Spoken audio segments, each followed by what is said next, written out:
Chapter 18. Now, when he had finished speaking to Saul, the soul of Jonathan was knit to the soul of David, and Jonathan loved him as his own soul. And Saul took him that day and would not let him go home to his father's house anymore. Then Jonathan and David made a covenant because he loved him as his own soul. And Jonathan took off the robe that was on him and gave it to David, with his armor, even to his sword and his bow and his belt. So David went out wherever Saul sent him and behaved wisely. And Saul sent him over the men of war, and he was accepted in the sight of the people and also in the sight of Saul's servants. Now it had happened as they were coming home, when David was returning from the slaughter of the Philistine, that the women had come out to the cities of Israel singing and dancing to meet King Saul with tambourines, with joy, and with musical instruments. So the women sang as they danced and said, Saul has slain his thousands, David his 10,000s. And Saul was very angry, and the saying displeased him, and he said, they have ascribed to David 10,000s, and to me they have ascribed only thousands. Now what more can he have but the kingdom?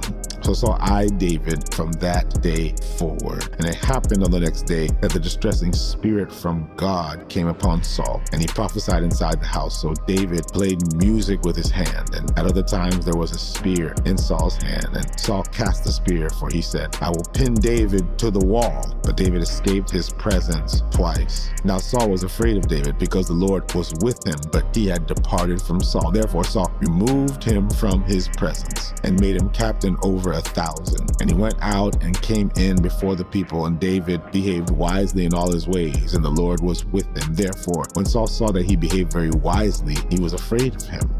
But Israel and Judah loved David, because he went out and came in before them. But then Saul said to David, here is my oldest daughter Merab. I will give her to you as a wife. Only be valiant for me and fight the Lord's battles. For Saul thought, let my hand not be against him, but let the hand of the Philistines be against him. So David said to Saul, who am I, and what is my life for my father's family in Israel, that I should be son-in-law to the king?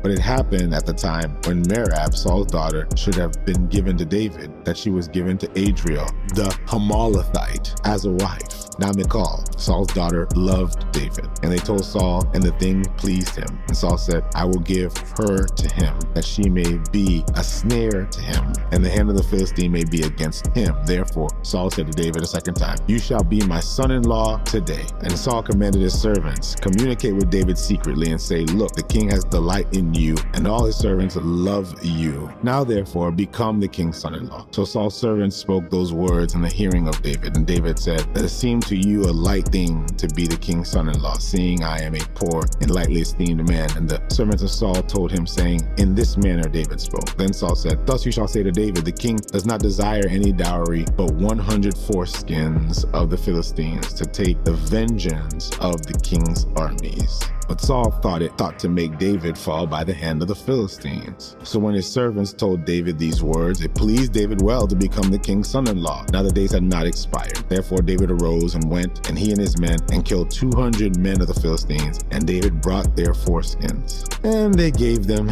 in full count to the king, that he might become the king's son-in-law. Then Saul gave him Michal, his daughters, as wife. Thus Saul saw and knew that the Lord was with David, and that Michal, Saul's daughter, loved him. Saul was still more afraid of David. So Saul became David's enemy continually. Then the princes of the Philistines went out to war, and so it was, whenever they went out, David behaved more wisely than all the servants of Saul, so that his name became highly esteemed.